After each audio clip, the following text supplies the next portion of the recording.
Westside Fairytales is a dark fiction and horror podcast. The story you are about to hear is violent and disturbing.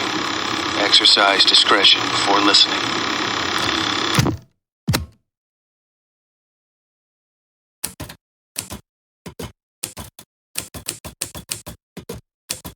There is a point in middle age where one starts grabbing at totems the way a drowning woman slaps blindly at the surface of an ocean, searching for a life preserver.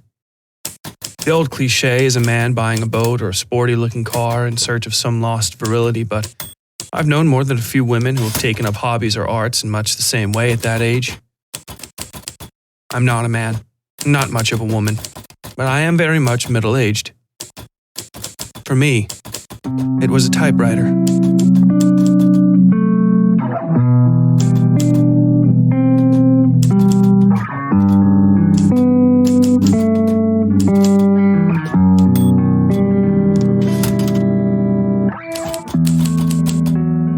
WSF Productions presents the 5th season of the Westside Fairytales, Scars in Time. Written, scored, produced, and performed by Tyler Bell. Episode art by Huey Breedlove. SFX and Foley created by WSF Productions.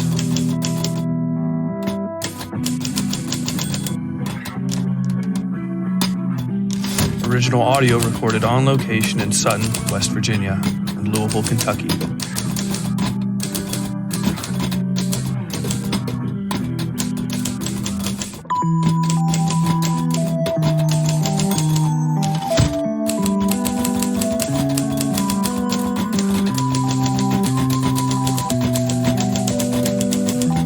Episode 1.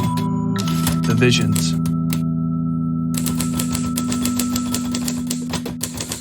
I'm using it now, have been using it for some time.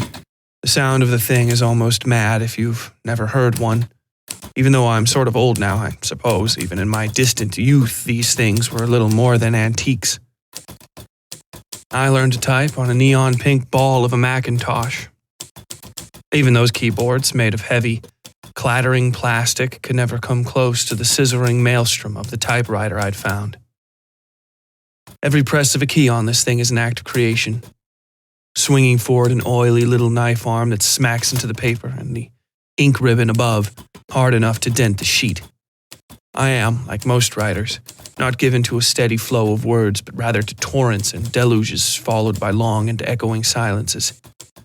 I might compare the effect to an hours-long spring thunderstorm that builds and breaks and vanishes without warning or rhythm. This thing beneath my fingers is insistent, mechanical. The noise of typing is not gentle rooftop rain patter, but the sudden hammering on a door by some beast of my own creation. It catches me so badly off guard that almost every time I start typing again, I startle myself at the strength of the noise in my tiny 5th-floor garret. I will look around then, taking in the untouched darkness in the corners, behind the typewriter, beneath the desk. The places where the gently pulsing light of my gas lantern doesn't reach. This is not some effect of an aging and self-indulgent writer. The typewriter surely is, or was, at least. But the lantern itself is a necessity. There is no light in my attic, so to say, and no hope of it without some extensive remodeling. The electrical system in the house doesn't reach past the 3rd floor.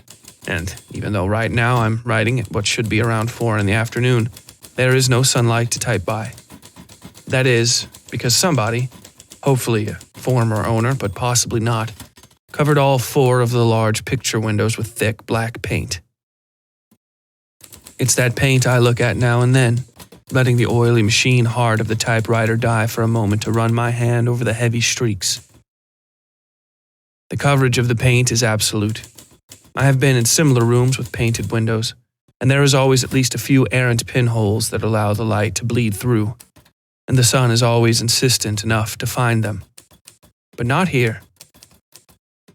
The coating over the glass is so thick it feels almost like a skin, tough and rubbery.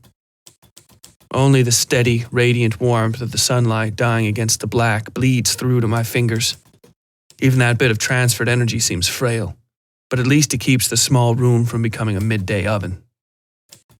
It keeps it comfortable enough up here year-round that I never really have to leave. And, of course, I don't really want to. Because what lays beneath my lonely parlor in the sky, spread out through the great house below me, is too much to bear at times. Down where the sun filters gently through the windows and fills the hollows of a haunted life. Down there where memory is a constant companion. Down where my wife once lived and now only she remains my ghost to haunt and prick and push and remind me. Down there are the three friends all women find later in life: regret, memory, and guilt. People have a way of searching out totems in their middle life, but the searching for and finding of these totems is always precipitated by some sign. A beautiful young woman stretching her arms at a bus stop, a woman your age laughing along with a couple of morning television hosts, a baby in a bassinet, chewing the corner of one of those hard little cardboard books infants always seem to have. Small things that mean nothing to anybody but the intended, that pass like a breeze, save for the single person whom they strike like a hammer. It was 3 such visions that afflicted me the day of my 47th birthday.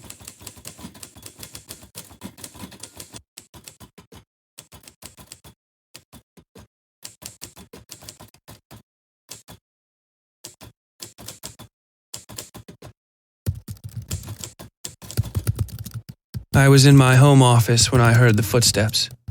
I felt them, really, the way you can feel any change in a home you've lived in for a long time.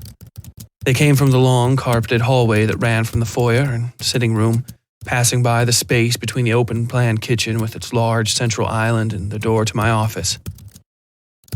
I pulled my earbuds away and looked up, and there she stood, the first of my 3 visions.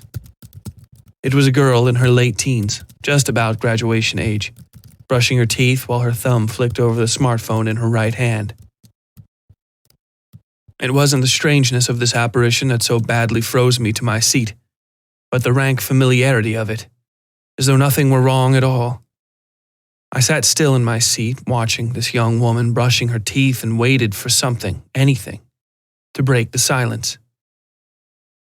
Eventually, she felt my eyes on her, and I suppose the directness of my gaze must have startled her, because she jumped slightly and coughed. Then she tossed me a quick and guilty smile, sticking the toothbrush between her teeth and cheek. "Sorry, Mom," she said, before turning and jogging off down the hall toward the bathroom. I opened my mouth, said nothing, and then looked at my computer screen.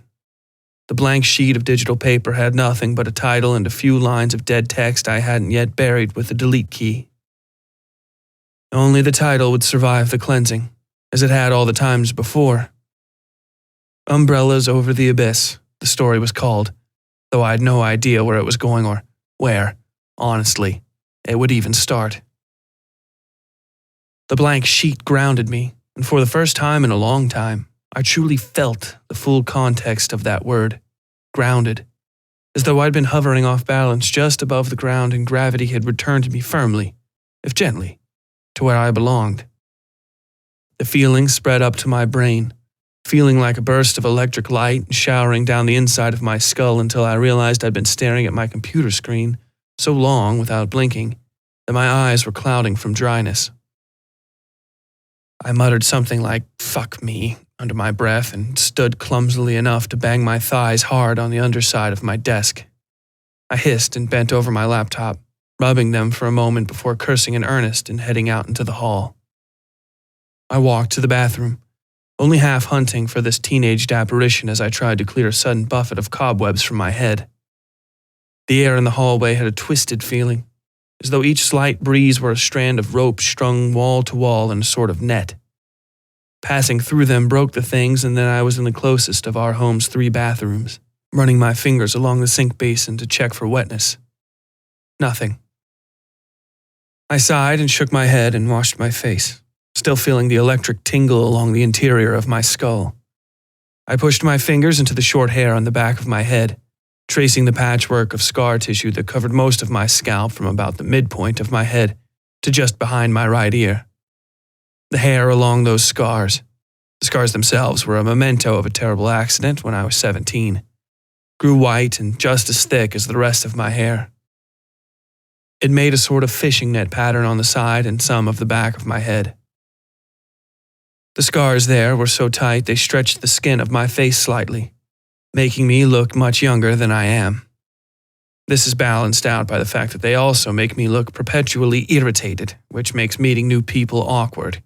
But, being the sort of person who lives more in the space behind their eyes instead of in the world, it doesn't much bother me. I sighed, giving the white fishnet on the side of my head one last look before methodically checking the rest of the bathrooms in our house. I knew nothing was or would be there. This was an exercise I had been going through since the accident nearly 30 years ago. Mild brain damage and some psychiatric difficulties from the events surrounding the accident had left me with a broken, sparking battery of a mind. A brain that liked to occasionally fuck off to La La Land with me strapped helplessly in the passenger seat. Visions like this teenaged, teeth-brushing ghost weren't new to me, and even though she had been so solidly there, I knew she wasn't. I still checked the bathrooms as a matter of course, feeling the sparkling electric roll in the base of my skull and neck that usually accompanied my stronger delusions. Once I'd finished my tour of the house, I loudly proclaimed my morning writing session a failure and packed up to go to work, forcing myself not to glance back down the long hallway past my office, telling myself that, if I looked back, nothing would be there. I took care getting on the bus to my part-time job as an adjunct professor at CU Boulder, where I taught a handful of creative writing and English classes. Jobs like this are a cursed perk for people in my profession who had accomplished great things with letters at a young age and then little else since. I had written a book called Skull Crickets about my stay in the TAF, or Trans-Allegheny Psychiatric Hospital, that had made me very, very famous for a very, very short time. The sort of famous where you talk to Oprah 2 times and then nobody ever calls you again. Skull Crickets had been my first and last real book, though not my last attempt at one. My subsequent efforts at writing whole books, both fiction and non-fiction, had been dull, empty exercises. Chapters of slush, some of which my agent managed to boil down into bills-paying short stories and essays. Nothing that would have ever been published if it didn't come with "From the author of Skull Crickets" stamped somewhere on it. My mind kept returning to that damned book in class. I'd slumped down in my chair, managing to prop my chin up in a way that hid how tired I was, when I felt a familiar rising current. Tangles of air constricted around me, almost pulling me out of the chair. They seemed to beat in dull resonance with the voice of the student I had just instructed to read aloud. She read in the clipped, rambling way people with no sense for grammar usually read, almost as though it was her first time seeing the words on the page even though she'd written them. The story was the same banal shit that always reared its head in sophomore composition, a half-assed screed against her father for not letting her pursue her own career goals. I listened to her power her way through clumsy points and bad metaphors until I couldn't take it anymore. I raised my hand and tried to tell her she could stop. I coughed instead, a hard, hitching cough nastier than anything I'd ever felt in my life. My body protested, spasmed, and then I coughed again, doubling over my desk as I did so. The girl continued reading as I buried my forehead against the faux wood desktop and tried to clear my lungs. I managed to get a raspy breath in and leaned back so I could see the class. I was honestly considering flagging one of them over for help, and a touch concerned that they were going on without checking on me. The sun shifted outside and the classroom became suddenly too bright on the back wall, making the students a host of black, formless blobs spreading out from this central speaker. I tried to wave a hand at her, to get her to stop for a moment, but she kept reading. Due to my coughing, I couldn't make out what she was saying, but it kept on with that endless, pitchless, rhythmless rambling, words and phrases and rasping, choking, breathless pauses. I waved a hand at the class and rushed into the hall, feeling the threads growing all the tighter around me. My brain was lying to me again, I knew, but the magnitude of this growing delusion was more extreme than anything I'd ever experienced. I managed to clear my lungs over a wastebasket in a thankfully empty hallway, but the effort made puddles of blackness grow in my vision. The cords of air seemed to be all but strangling me. I wandered, trying to get away from those ropes and feeling the scars on the back of my head begin to itch and then burn. I rubbed at them, trying to keep my eyes down on the ground as though I was deep in my thoughts, on purpose, and not actively being drowned by them. Then I was in a great white room, my heart beating wildly as I realized I was waking up in the hospital after the accident. I could feel him again, the warm tips of his fingers between the swirls of cold autumn air, the numbing, cloying warmth spreading up my arm and into my head like a hot wash of heroin until my eyes were softening and losing focus. Then the lurching feeling of falling back and the kick and pull of the fish hooks in my guts, cutting deep inside me until my heart was full of something black and poisonous and freeing. The smell of burning engine oil, smoke, and dead wood being eaten by flame. I sucked in a panicked breath that nearly knocked me off balance.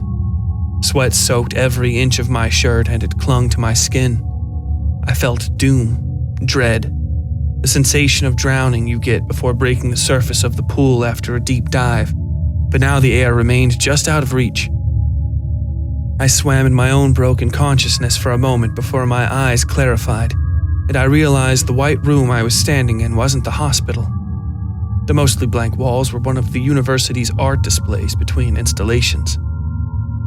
Only one painting remained, coming into focus out of the blinding white the way blood seeps to the surface of a bad scrape. Only suddenly was it there, and when it came, it was full and in focus. People, dead and alive and dying, lay spread across a raft inside the massive rectangle of canvas. No, more than this, the bodies were spilled, pooled, dripped, laced across the bottom of this raft, a rough square of wood adrift on a vicious sea. People of both light and dark skin filled the unfortunate craft, but those who were dead were white with death, and even the living seemed at points pale from death's approach. They had allowed themselves to be bled of life by their own despair and were draped across the craft like so much sailcloth. But on the right side of the painting, a man, several men in fact, but one above the others, stood tall, body taut with life, and held aloft a red flag. It was a sign to a hailing vessel, a possible rescue, indicated by a great light in the upper right of the frame, I saw. There were other such red cloths interspersed amongst the dead and the dying, laying as useless and limp as the defeated. But the man on the right, bolstered by the strength of his fellow passengers, held in his hand the true red blood of life which had so fled the others.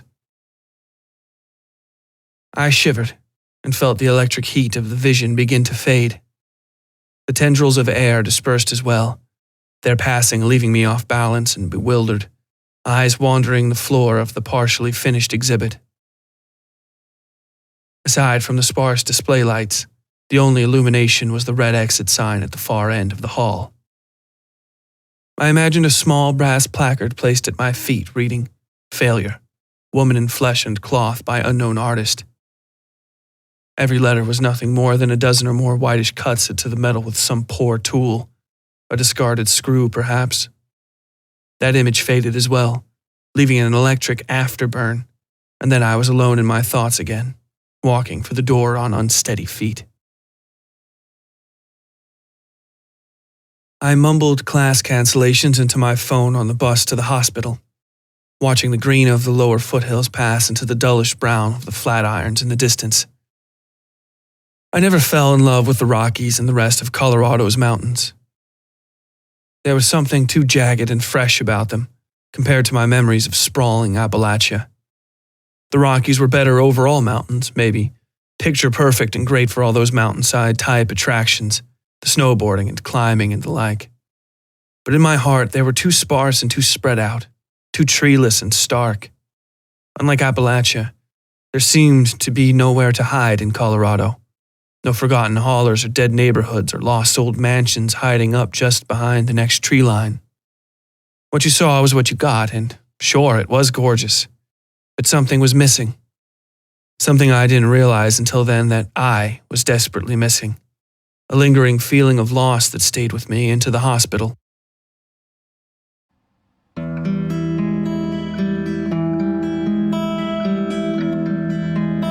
Hello, my name is Tyler Bell and I am the host of the Westside Fairytales. For better or worse, this operation is basically a one-man show.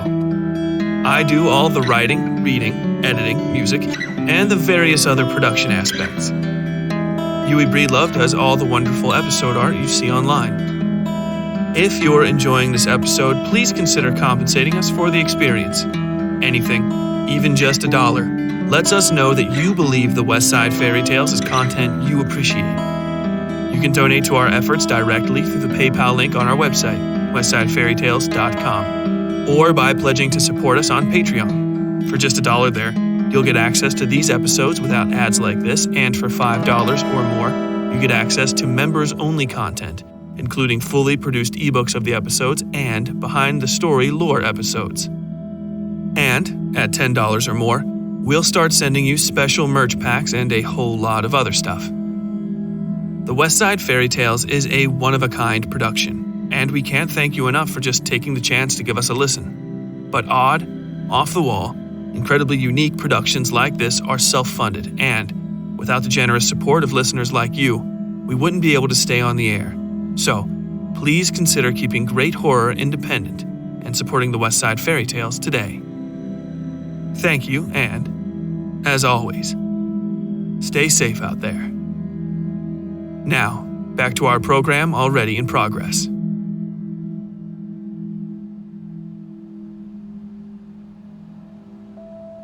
Dr. Starling, pick up on line 4. Code orange, Dr. Starling, pick up on line 4. I checked in at the front desk and the nurse, a familiar woman named Elena, said she'd ring for my wife, Darcy. We'd been married for something like 15 years, together for much longer, and she'd been a doctor for most of that time. I could have called, but my episodes make phones more difficult to use than you might think. I have a smartphone for emergencies, but I rarely use it otherwise. Elena pointed me down a hall to the rear elevator and told me Darcy was finishing up with a patient. I wondered if the other staff thought I was a patient, with the way I awkwardly walked in through the front door to stand, wringing my hands in line until it was my turn. With my odd face and the scars and the weird hair, I wouldn't be surprised. I thanked Elena and made my way into the depths of the hospital. It was one of the old sort, nice enough in the front parts where the new families and emergency care cases might wait. All that was glass and chrome, clean white plastic surfaces tailored up with wood so everything looked like an elaborate day spa. But the heart of the place was like any other hospital. In the back, where the dying was done, all was cinder block and stone and steel. Broad hallways led to low, cavernous spaces full of ancient, empty plastic chairs. The occasional shadow of a person slumped and waiting beneath the talking heads chattering away on the television. I followed signs and turns in the order Elena had recommended, hunting for the triplicate elevators that would lead me upstairs.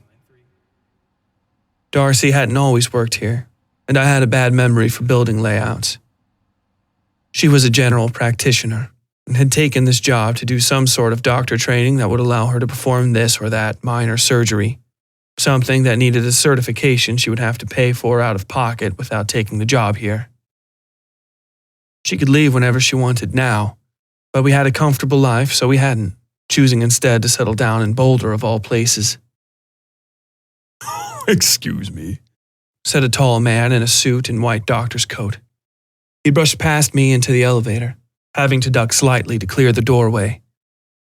I followed in behind him, waiting until he'd hit his own button, floor 5, before trying to reach for my own floor, number 7. But at the last second, a nurse in scrubs pushed into the elevator, covering his green paper surgical mask with his fist and coughing. It sounded nasty, whatever it was he had. He probably shouldn't be at work. I reached past him to hit my number, but another pushed in, and then another. All of them nurses in green or blue scrubs. They even managed to cover the buttons on the side panel, but most of them were hitting different floors, so I let myself get washed to the back of the elevator and hoped for the best. I could feel the tethers tightening again, weighing down on my shoulders now hard enough they passed cleanly into my flesh. They bonded to the bones surrounding my neck, feeling like wet snakes trying to push their sharpened nails into my joints. I took a deep breath and tried to clear my head, suddenly terrified about freaking out in a packed hospital elevator. In my mind, little silver syringes flicked up in every hand like switchblades, all of them ready to puddle my brain with a Thorazine cocktail, to leave me bloodless on a raft in a dark ocean of pain. "My dear, are you feeling okay?" the tall doctor asked. I glanced up at him, seeing nothing of his face save for the shadows left by the bank lighting in the roof of the elevator. I could make out glasses and a mustache, tall, hollow cheekbones. Yellow plaque thickened the gaps in his smile. "I'm fine," I whispered, leaning against the metal wall. The elevator lurched upward, hitching in its first step enough to cause most of the nurses to try and catch their balance onto each other and the walls. The tall doctor swung gently sideways, but remained hanging over me. "You're shaking, young lady," he said, "and sweating badly." His fingers pressed into the hollow of my throat, digging, cold and insistent, toward my carotid artery. I would have flinched away if his other hand hadn't risen, smooth as silk, to the left side of my neck to hold me in place. I froze into position, my breath caught in my throat. He released me. "My lord, your heartbeat is quite elevated." "Yes," he said. His voice was slow and steady, like an old clock. I looked up and saw only the mustache and the glasses. Grime smeared the lenses so badly I couldn't see his eyes. Do you have a pen light?" One of the nurses turned toward the tall doctor. All I could see of the man were snatches of pale skin around red, wet eyes, black irises. The rest of him was green cloth and a paper hair cap. The man swung with the motion of the elevator and lurched toward me like a drunk. He pulled a pen light from his pants and flicked it on, shining it into my eyes. I opened my mouth to protest, and he lost his balance at just that moment, falling into me until both of us were pinned against the wall. His body was hot, burning hot, and wet, and reeked of the sweet smell of deathly illness. I pushed him back just as he began coughing, heavy, wet hacking that doubled him over into the nurses behind him. I cleared my throat, remembering the sudden burst of coughing that had forced me out of my classroom earlier. The other nurses stumbled against the doors, and the sudden change in weight in the elevator caused the floor to hitch upward hard enough to bend my knees. Then all of us were stumbling and falling side to side inside the elevator car, moving in time with the shivering waves of the steel cables carrying us higher and higher up the shaft. "Whoa," the tall doctor said, grabbing my chin and cheeks. He flashed his pen light from eye to eye. "Having quite an episode, aren't we, young lady?" he asked. The light flashed faster and faster, holding on one eye and then another. I couldn't breathe. The crowd of nurses was now leaning on one side of the elevator so hard the thing was listing. The crowd of them pressed against me and the tall doctor. I heard something scraping, grinding, and then breaking loose in the wall outside the elevator.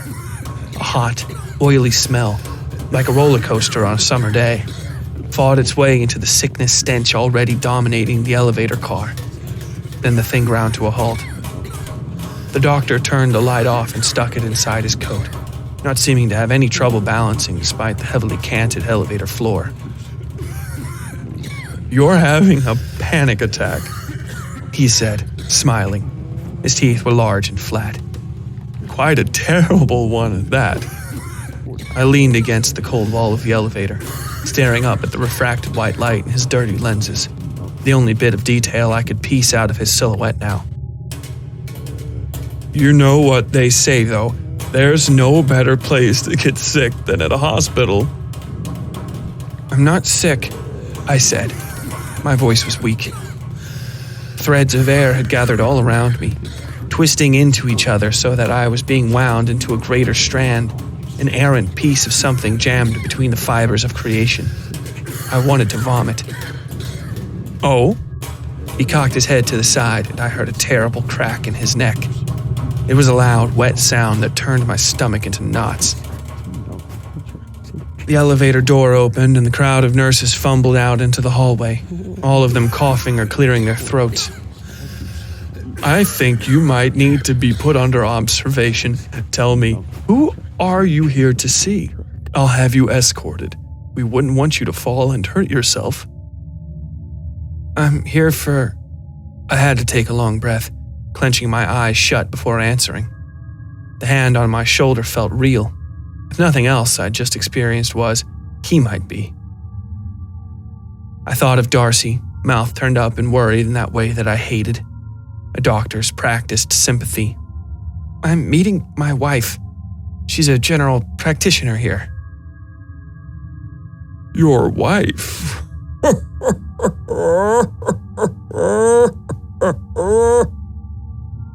The doctor said. I didn't like the way he laughed, a series of hitches in his chest that resolved into a long ha ha ha. "Isn't that something? Well, I'll go to the nurse's station and have somebody fetch a wheelchair for you." He grabbed one of the stumbling nurses and turned the man back to me. This person had very dark skin and dark eyes, the irises rimmed with red. Something like ink was staining his surgical mask. "Look after her, will you?" the tall doctor said, turning to leave. He cracked his shoulder blades and cocked his head slightly, the chin popping upward with a nasty crack before he spoke. "And you, stay here." I watched him disappear into a well-lit corridor where a sign with an arrow reading "Nurse's Station" was affixed to a wall. I would have run. To hell if I made a fool of myself, if I didn't feel like I was about to pass out right there. He had leaned me against the wall like an old cane, and there I stood, watching the dark-skinned nurse watching me. But the man wasn't really watching me, I saw. Rather, he was looking at some distant point behind and through me. He swayed on his feet and turned, landing with his shoulder against the door beside him. It smashed open loud enough to make me scream. Then he was stumbling back into the hallway, bracing himself against the doorframe with his back to me. The muscles along his spine were trembling, wriggling, really, beneath the thin fabric of his scrubs. His every breath was labored and wet, crackling, bubbly. He seemed to regain something of himself and began furiously pulling at the twists of cord holding his mask to his face. I found myself backing away from him slowly, the electric waterfall inside my head pooling in the hollows above my spine. A torrent of black horror fell from his face onto the ground, splattering over his shoes and the tile. The smell was terrible. I saw him bend over to grab something, an oddly horseshoe-shaped thing covered in the black bile he had spit up. I could feel the cords tightening again, dragging me backward into the hall and, for once, I let them move me. He brought this thing up to his face, and the flickering hall lights played off the few exposed surfaces, showing a human jawbone with a scant smattering of teeth remaining. The man turned toward me. I stumbled away into a corridor I hoped would lead me to a stairwell, to a place where the cords would finally snap or separate and let me be. I tried to think of the white page and the flicking black line on my computer screen, hoping it would drag me back up out of this. Mostly, I thought of a boy kissing me when I was 17, filling my mouth with electric honey that hissed and burned and crackled like a live wire as it clawed its way into my skull and my brain. I came to a place where the walls said X-ray and nuclear medicine and had to set my hands on the support rails lining the walls so I wouldn't fall. I took a deep breath, praying for a return to clarity. I told myself that none of what had just happened, or at least most of it, wasn't real. That they, the mysterious and all-powerful they, would lock me up in some closet in the back of the hospital if I made a scene. The threads felt thinner here as well, and I thought that perhaps the vision had ended. Then I heard her talking. A lone, plastic hospital bed sat in the hall beside one of the doors in the X-ray ward beside me. An old woman, terribly old, lay in a pile of sweat-soaked bed sheets. Her body was little more than a skeleton, a collection of bones laying like disorganized tent poles beneath the bedclothes. Her eyes were distant, but intense, focused on the ceiling so tightly I found myself trying to see what she saw. "He ruins all of them," the woman said. "Crooked. All ruined." Clear bits of tape peppered her throat, covering shunts and tubes and wires that disappeared beneath her pale, papery skin. "Ruined them." I held my breath. The cords of air had returned, not quickly, no, but very much there and as hard and as cold as iron. They bound me. They moved me. I felt them encircling my throat like a steel collar. "Who?" I asked. The woman's hand was shaking now, then her entire arm. She clenched a tiny blanket, like a little red baby's blanket, in her fist. It beat against her chest. Her eyes were blank and blind and rheumy, her mouth a limp hole full of useless teeth. She hissed in pain. "You know," she said. She didn't look at me. "Say it, you bitch. You know." "I have no idea," I stuttered. I coughed into my hand, hard. I tried to talk again and could only cough. There were low voices in the room beside me, beside us, where I could hear men discussing some clinical case. I couldn't understand most of it, but the results were dire. Distressing, is what he said. The door was shut, but I could see the shapes of shadows on the walls. "Crooked. The woman hissed. Long and crooked." The woman's hips bucked upward and she began grinding her teeth. Then the old woman was bent in a perfect arch, her ankles free of the blanket, scrunching up the fitted bed sheets. They moved closer and closer to her neck. I screamed for help. Nobody came. I turned to the door where I had heard the men talking and pushed it open, yelling into the room. "Can't you hear this out here?" I shouted, my voice dying in my throat when I saw them. They were dressed in identical brown suits, a dozen gold buttons marking the center of their rotund bellies. Their faces were globs of brown putty, speckled with a scramble of eyes and teeth and tongues. My mouth froze in a scream that would not come, the air catching in my throat as my heart jumped into overdrive. I stumbled backward as they rose from their chairs and floated toward me. I shut the door and heard them banging on the other side, laughing at me and saying garbled, wet words. The old woman drowned them out with her screaming. She had split like an egg at the waist and was dripping what looked like black tar into a growing pool on the bed. Her body had twisted fully into a circle so that her head and shoulders were now stretching past her ankles. Her eyes were wide and blind, teeth grinding so hard I could see little chips of her incisors cracking off in puffs of dust. I screamed then, straining in vain against the thick tendrils of air that had fettered me in place. There was a terrible crunch as the woman tore in half, exposing a splintered, blackened chunk of spinal cord that sputtered more foulness onto the bed. Her legs collapsed into the pile and began smoking. The stuff was burning through the bed now. I screamed then, straining in vain against the thick tendrils of air that had fettered me in place. There was a terrible crunch as the woman tore in half, exposing a splintered, blackened chunk of spinal cord that had sputtered more foulness onto the bed. Her legs collapsed into the pile and began smoking. The stuff was burning through the bed now, creating a hole that dropped down, down, down, down beneath the floor and beneath everything, into a place beyond this dream of a hospital. And God, how I hoped it was a dream. Then I felt them opening the door behind me.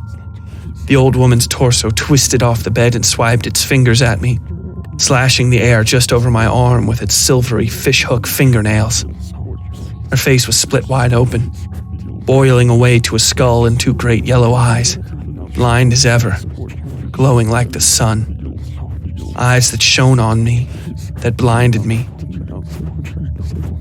Hands grabbed me, pushing me down now, chuckling to themselves so they had no mouths to do so. Thick, silvery fishhooks pushed from the ends of their gloves to bury themselves in my skin. They were all a part of me, dug in deep and dragging me to that smoking hole the old woman's corpse had left. They pushed me down into the heat of that infinite, timeless dark, and I could feel the steady roll and pop of my own face melting off the bone.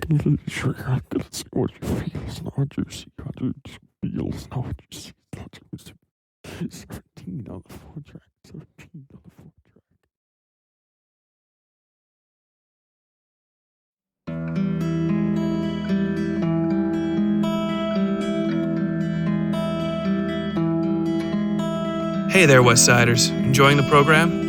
Then hop on Twitter, Reddit, or your podcast app and let everybody know how great the Westside Fairytales is. Taking a few seconds to rate us, review us, or share our latest episode and your thoughts on it helps get fresh ears on our stories and lets us rise up from the dark and sweltering pits of the sub-top 100 rankings. I know you folks appreciate a good summoning, so why not bring this eldritch and unseen thing to the unwitting masses? Utter our black name before your friends, family, and coworkers, and then tag us so we can retweet or share it. We're at WS Fairytales on Twitter and Westside Fairytales on Facebook and Instagram. Click Linktree in the episode description for a comprehensive list of our social media connections. You can also send us an email at westsidefairytales@gmail.com. If your inner circle of living people are too undeserving of the Westside Fairytales, you can join our little cult, the Westside Fairytales Horror and Lit Club on Facebook. We talk about the episodes, books we've been reading, horror news, and all sorts of stuff, so pop on by. Thanks again for listening to the Westside Fairytales, and don't forget to give us a review on your favorite podcasting app after this episode. Now, back to our program, already in progress.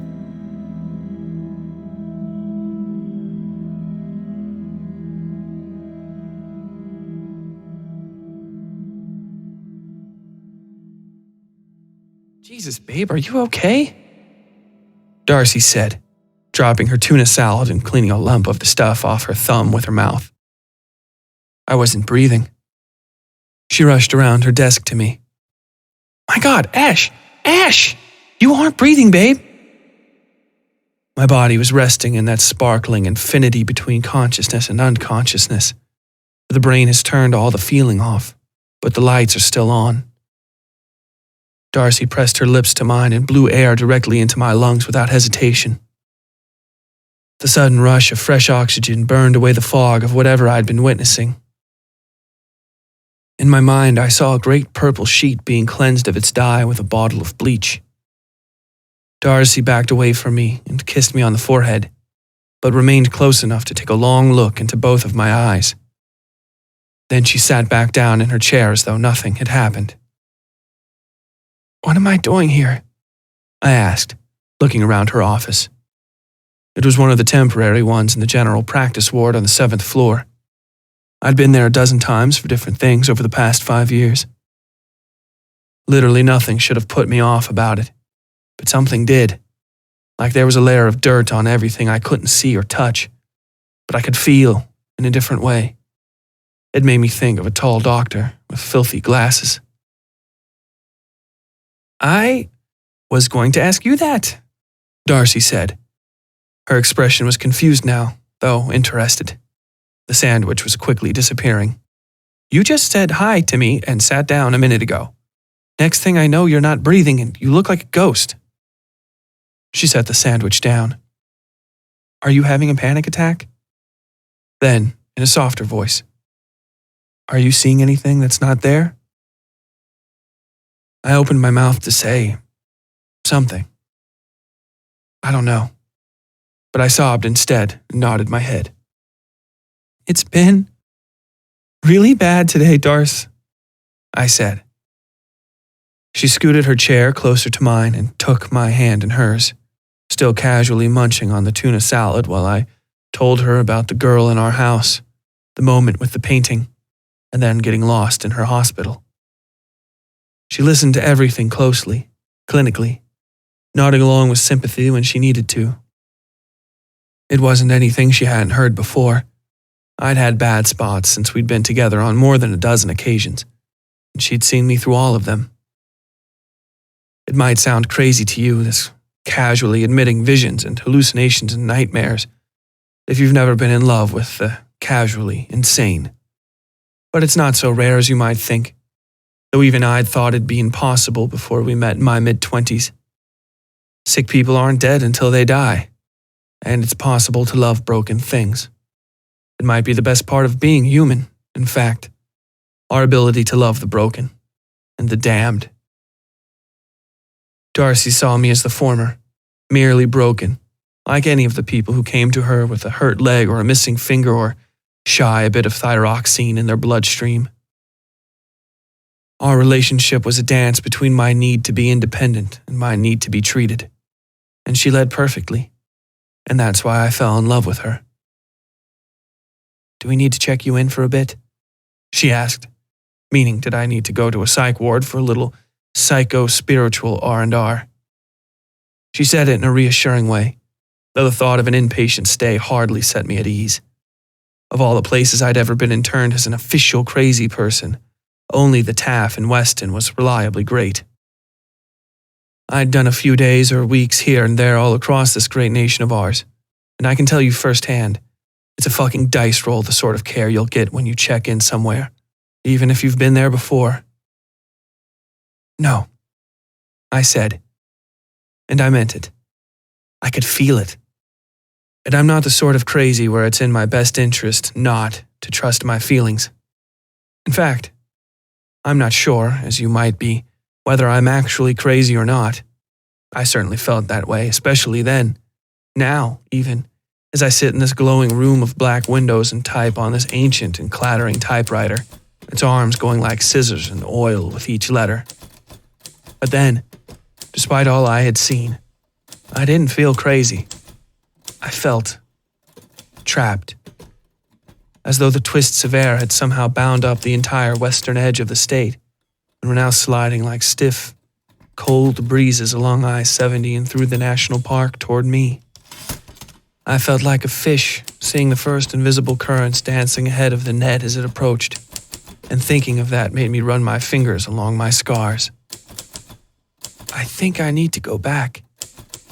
I almost said, where I belong. Instead, I paused, swallowed, and said, back where I used to live. Darcy raised an eyebrow. You want to live in fucking West Virginia again? She asked, almost laughing. When she saw how serious I was, her expression softened, faded. Why? My words failed me. I can't articulate the feeling much now, sitting up here in the spaces between the stars, and I couldn't even get close then. With Darcy sitting there in front of me and the electric waterfall of the vision still catching in the holes inside my skull, draining down into my guts via the spine. I think if I did, then maybe I could write again, I said softly. She smiled at me and continued the conversation, going over the technicalities and difficulties while I nodded along. I looked out the window, where I thought I saw a speck of something black floating across the sun. But of course, who sees things like that? The consensus by the end of Darcy's lunch break was that leaving Colorado for West Virginia wasn't the right move for us. But leave Colorado we did, just a few months later. And come fall, I was writing again.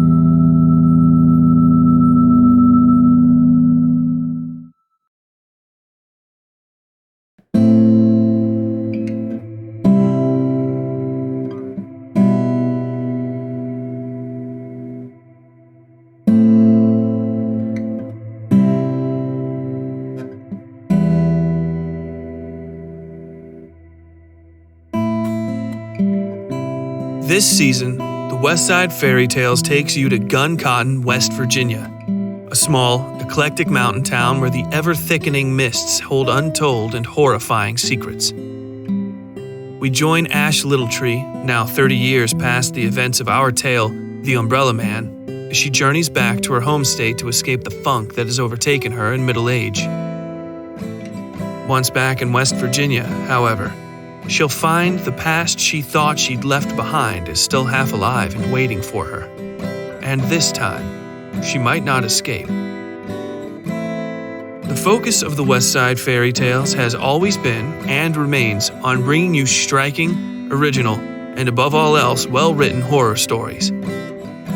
This season, we're upping the ante by not just bringing you the narration you've come to love, but by using the audio format to its utmost to put you into the world of the Westside Fairytales through Foley, textured soundscapes, and music. We are fully committed to bringing you a horror experience unlike anything you've heard before. For the entirety of this season, the podcast will be released bi-weekly on the first and third Fridays of every month, October through July. The trade-off for this new format is that there are no longer recommendations at the beginning of the episode, in order to let the story flow more organically. That said, there still will be new recommendations in the monthly Horror and Lit Club episodes, which are being moved to the fourth Friday of the month. I hope you'll join us in learning more about Gun Cotton, Ash's unsettling future, and more in this, Season 5 of the Westside Fairytales, Scars in Time. Next episode, Ash wraps up the last threads of her life in Colorado as she and Darcy prepare to move to Gun Cotton, West Virginia. However, Ash's delusions, her visions, continue to afflict her day and night. She soldiers on, as always, but finds it harder and harder to say the nightmares she's seeing aren't real when they're walking around in the daytime. Thank you for tuning in to Scars in Time, the 5th season of the Westside Fairytales. I hope you'll join us in 2 weeks for Chapter 2, The Fire. And, until then, as always, stay safe out there.